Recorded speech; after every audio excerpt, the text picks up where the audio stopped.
outfit is creepy as shit.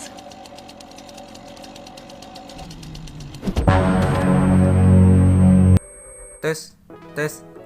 Halo para pemirsa, selamat datang di channel Nempuan Film, channel yang akan membahas film-film berbagai genre. Dan kali ini saya akan merangkum sebuah film dengan genre kolor psikopat, di mana film ini berhasil membuat saya merasa sedikit linu karena banyak adegan sadisnya, tapi tidak terlalu sadis sih. Baiklah, film yang akan saya rangkum kali ini berjudul Fear Farm 2020. Jadi tanpa lama-lama langsung saja kita ke pembahasannya, dan jangan lupa diklik subscribe-nya. Film dibuka dengan diperlihatkannya seorang perempuan tanpa pakaian yang sedang asruk-asrukan berusaha keluar dari sebuah labirin jagung. Saat ia berhasil keluar, ia dikejutkan dengan kemunculan seorang ibu-ibu yang menatap ke arahnya. Dan saat ia menoleh ke belakang, sekumpulan psikopat datang dengan senjata andalannya masing-masing. Ia pun langsung menorong ibu-ibu itu sampai terjatuh dan berusaha untuk melarikan diri dari sana. Namun sialnya, ia malah disegat om-om yang baru saja keluar dari mobilnya. Dan akhirnya, psikopat cewek pun datang dan langsung menebas kelapa si cewek sampai meninggoy. Dan inilah film Fear Farm 2020. 15 tahun kemudian, terlihat cowok gen sedang asik main gadget sambil rebahan. Ia bernama Brandon. Ia sedang asik chattingan bersama pacarnya. Dari chattingannya sih, Brandon meminta kepada si pacar untuk main ke rumahnya, dan pacarnya harus memakai pakaian seksoid. Saat ia akan mengambil sabun, entah sabun apaan tuh, sabun itu pun malah terjatuh ke bawah ranjang. Dan saat Brandon akan membawanya, tiba-tiba Brandon kaget karena tiba-tiba tangannya ada yang narik, yang ternyata itu ulah pacarnya yang sudah nyungsep dari tadi di kolong ranjang. Ia pun bertanya, untuk apa sabun? Brandon pun menjawab, untuk tanganku yang bau. Brandon pun terngiang-ngiang saat melihat pacarnya sudah memakai kostum pemandu sorak. Yang terlihat ia jauh lebih seksoi dari yang ia harapkan. Dan justru itu membuat Jackie Brandon sedikit mangkreng. Oh ya, nama si cewek yaitu Wendy. Tanpa banyak bicara, mereka berdua pun langsung adu gabrut di ranjang. Namun saat Wendy akan ngambil mic punya Brandon, tiba-tiba mama Brandon langsung membuka pintu kamarnya dan mereka berdua pun langsung berhenti. Ibu Brandon pun memberitahu mereka berdua bahwa teman-temannya sudah datang. Ini dia orangnya, cowok ini bernama Rustin dan cewek ini bernama Melanie. Mereka berdua merupakan adik lancek atau adik kakak. Dengan wajah yang happy, Rustin langsung mengajak mereka berdua untuk berfoto-foto, yang kemudian ia akan mengunggahnya di Instagram. Mereka pun saling curhat tentang kehidupannya masing-masing. Wendy yang sedang gabut, ia tersengaja melihat rekomendasi video dari YouTube yang memperlihatkan wahana horor seru di labirin jagung Fear Farm. Yang kemudian Wendy jadi pengen ke sana. Namun Brandon melarangnya karena takut terjadi apa-apa. Karena gabut, Wendy tetap kekeh dan pengen ke sana, yang akhirnya Brandon pun menyetujuinya. Rustin melarang mereka untuk liburan ke sana. Ia bilang tempat itu sangatlah buruk. Ia pun menceritakan masa lalu tempat itu, di mana 15 tahun yang lalu terdapat sekelompok pemuja setan yang suka menculik perempuan dan dijadikan persembahan dengan memotong-motongnya selagi masih hidup dan mengambil kulitnya menggunakan alat semacam pengupas kentang. Mereka bertiga pun malah menganggap itu hanyalah omong kosong dan mereka tidak mempercayai apa yang dikatakan Rustin. Rustin yang terlanjur emosi, ia pun langsung memperlihatkan sebuah video bukti yang direkam langsung oleh si pembunuh. Ini dia videonya. I'll be right there.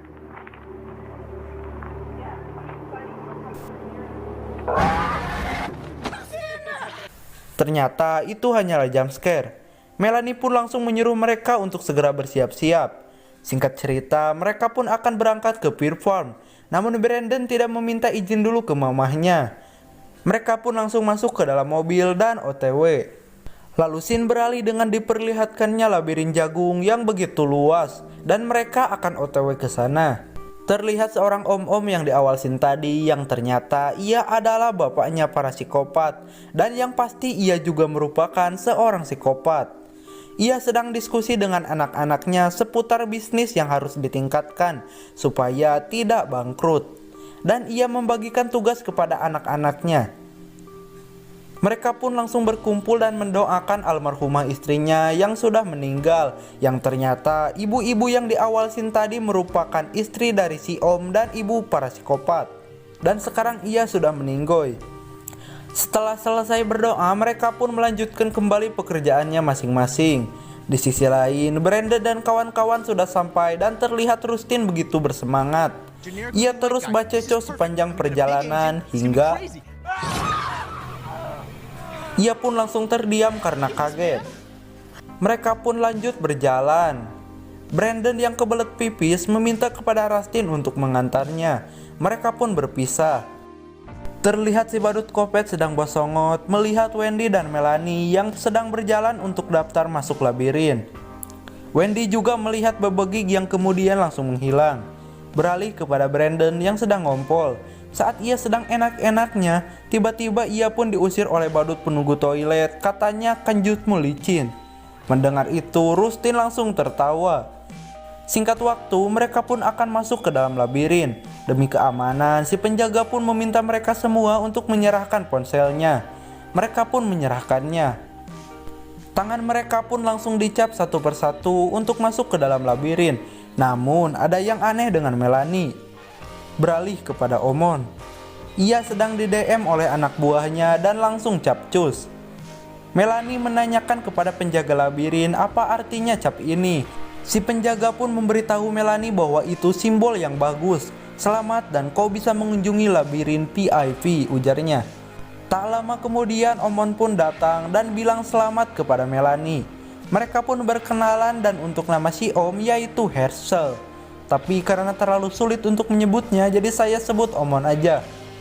Mereka pun bertanya, ada apa dengan labirin VIP? Omon pun menjawab, labirin VIP muncul setiap setahun sekali. Dan Omon pun nanya, hey Melanie, apakah kau mau mencoba labirin VIP? Jika kau lolos dalam waktu 2 jam, kau bakalan mendapatkan hadiah sebesar $5.000.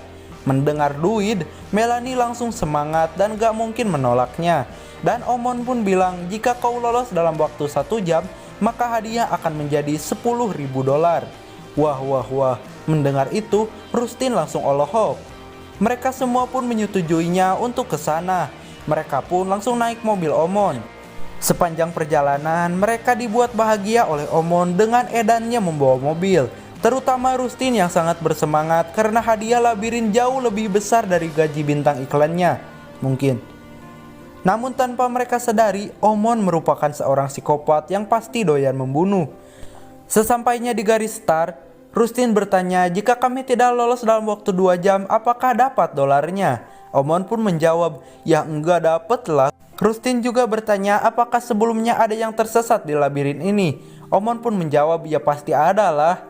Dari situ Rustin menjadi ketakutan dan terus ngobrol mengenai kejadian wanita yang hilang 15 tahun lalu. Omon terus meyakinkan Rustin karena Rustin terlihat sangat ketakutan. Omon juga memberitahu mereka jalan tercepat menuju finish.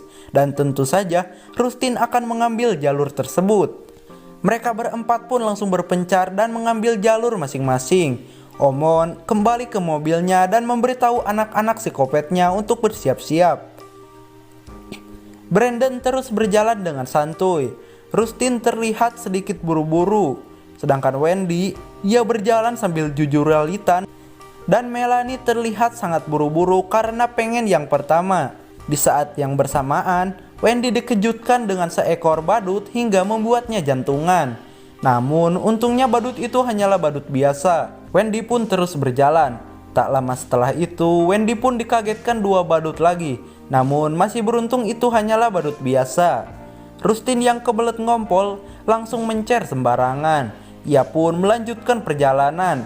Saat lagi berjalan, ia dikejutkan dengan kemunculan manusia besar berpakaian bebegik yang ternyata orang itu adalah psikopat.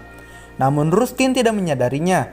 Ia pun malah cekcok dan ngasih sedikit saran kepada psikopat itu untuk berhenti menjadi badut dan mending alih profesi menjadi aktor psikopat karena ia memiliki karakter yang kuat.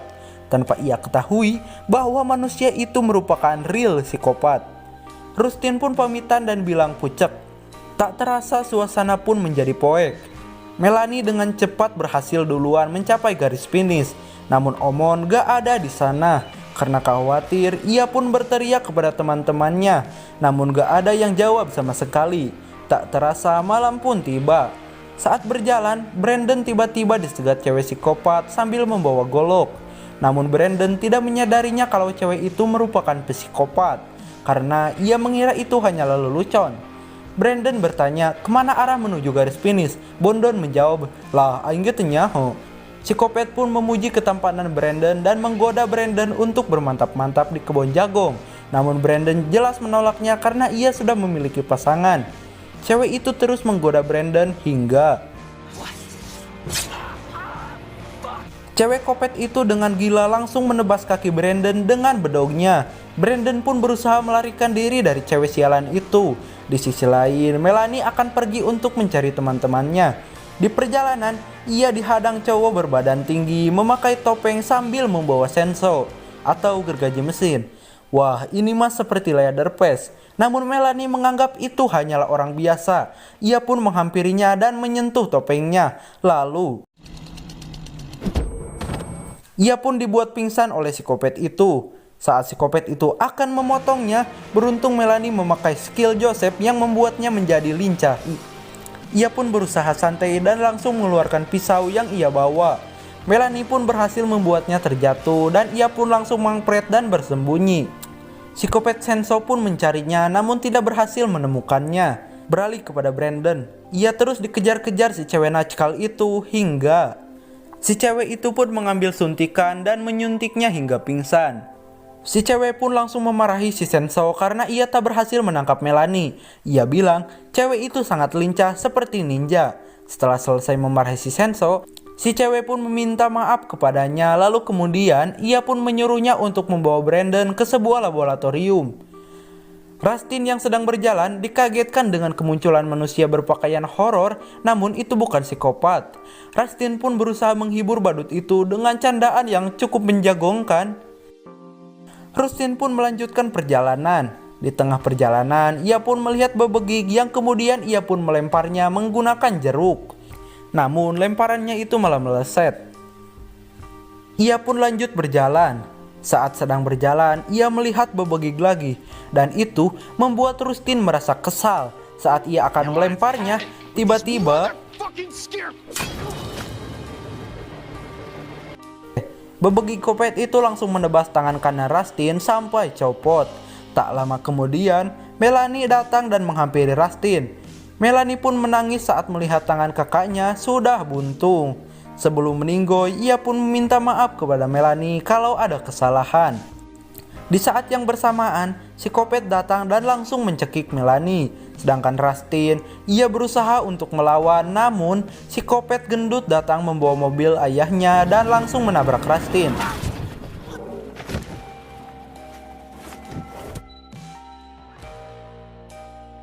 Di sisi lain, si Nyonya Kopet sedang menemani Brandon, di mana ia sedang mengoleskan sesuatu ke paha Brandon, yang katanya itu adalah dermatom.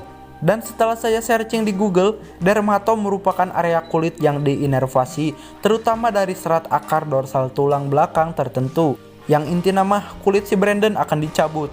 Si Bondon pun langsung menguliti kulit Brandon, dan itu sangatlah menyakitkan. Karena Brandon terlalu berisik, si Bondon pun langsung menutupi mulutnya menggunakan lap.